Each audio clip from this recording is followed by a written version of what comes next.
It's outrageous, frankly. Listen, you shouldn't be doing any work with the Chinese Communist Party and any enterprise that they own or have some share in. You shouldn't. And if you were serious about ethics, you wouldn't be doing it. But it's particularly outrageous that you then make money, almost $1 billion in a year, off the United States government, including the Defense Department. Mr. Sternfels, if I could just start with you. Did I hear you say in your opening statement, I'm going to quote you now, we have the industry's most rigorous client selection policy? Did I get that right? We believe that to be true, Senator. Well, how is it then that you end up with so many clients who are state-owned Chinese corporations hostile to the United States? Thank you, Senator. So the basis for my answer was we've invested over $700 million over the last several years to put in place a rigorous client selection process that looks at a whole series of factors. Well, let's talk about some of your clients. Like the China Communications Construction Company. This is a firm that is blacklisted by the United States government. This is a state-owned enterprise that is responsible for building artificial islands in the South China Sea, probably in direct contravention of international law, certainly in direct contravention to United States security interests. You helped them develop their 5-year plan. Why is that a good idea? Senator, our work in China overwhelmingly works with multinational companies, including many of those being U.S. And private sector. No, actually, Chinese you've companies. advised 22 of the 100 biggest state-owned companies in China. That's according to the New York Times. Let's talk about another one, the Chinese Ocean Shipping Company. That's a state-owned conglomerate that's played a key role in China's naval expansion. I'm quoting from NBC News here. And Beijing's bid to extend its global reach. This company has been given special status by the CCP and forms the core of China's defense industrial base. This company has provided logistical support to the Chinese Navy's escort operations in the Gulf of Aden, and experts say, I'm still quoting, it serves as the maritime logistical arm for the People's Liberation Army. You're advising them. How much money did you make on that contract? No, Senator, we're not advising them. Neither. Did you ever advise them? Historically, we advised on none of the topics that you had highlighted. You didn't advise the Chinese Ocean Shipping Company? Not on the topics you described, Senator. Why is it a good idea to advise them at all? They're a state-owned enterprise engaged in activity directly contrary to the security interests of this nation. And they're no longer a client of ours, sir. Why did you advise on 22 of the 100 biggest Chinese state-owned enterprises? That number I don't believe is accurate, Senator. It doesn't have anything to do with money, does it? I don't believe that number is accurate, Senator. How much money do you make off the United States government? I don't know the size of our work with the U.S. Government, Senator.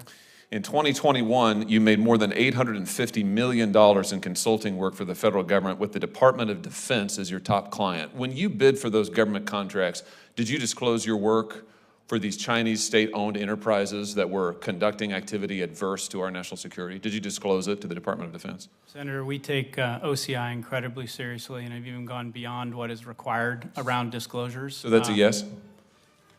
We take it incredibly seriously. We made all appropriate disclosures, Senator. I'm happy to come back to you on any details specific to the work that we do on the Department of Defense. That is not what news reports have found and news agencies who've looked into this. In fact, to quote NBC News again, in bidding on contracts with the Department of Defense, the U.S. Navy, Customs and Border Protection, you did not disclose your work with Chinese enterprises in apparent conflict of interest.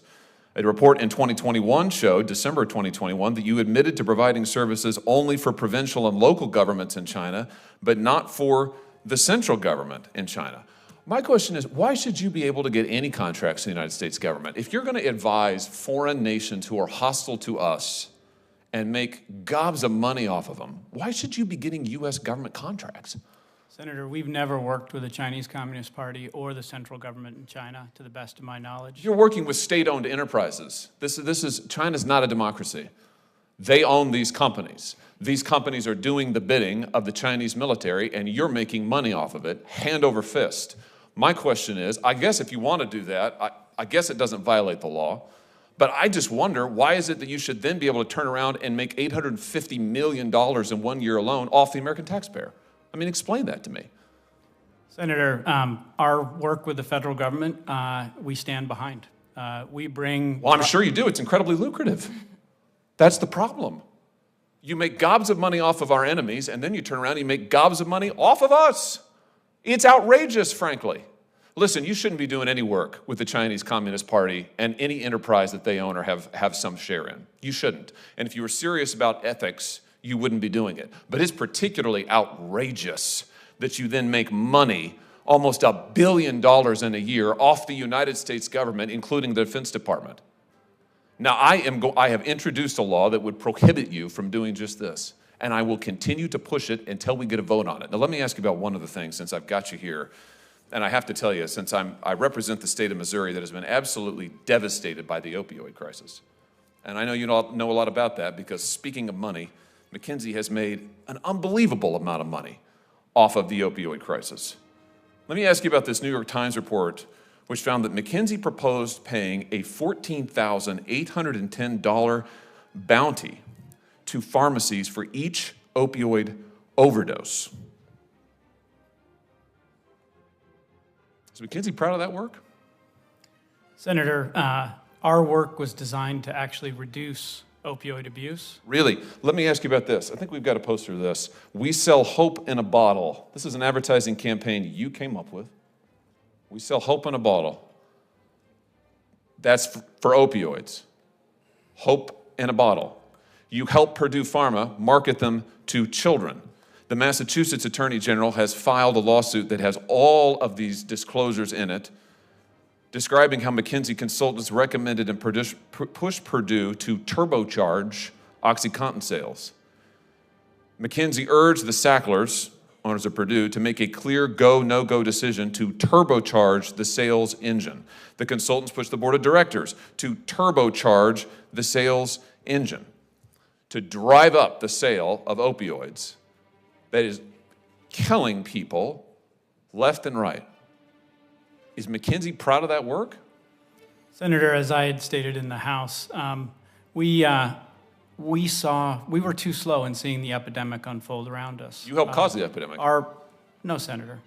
Really? You don't think that helped cause the epidemic? You don't think marketing these drugs to doctors and children helped cause the epidemic? You don't think you have any part in that? Senator, what I can say, including the state of Massachusetts, is we were the first to actually reach a settlement with all states. Well, sure. I mean, sure. When you're over a barrel. What are you doing for victims right now? Senator, we've reached agreement with the states and municipalities. Have you set up a compensation fund? You're sharing some of your profits with them? Senator, the settlement details are public.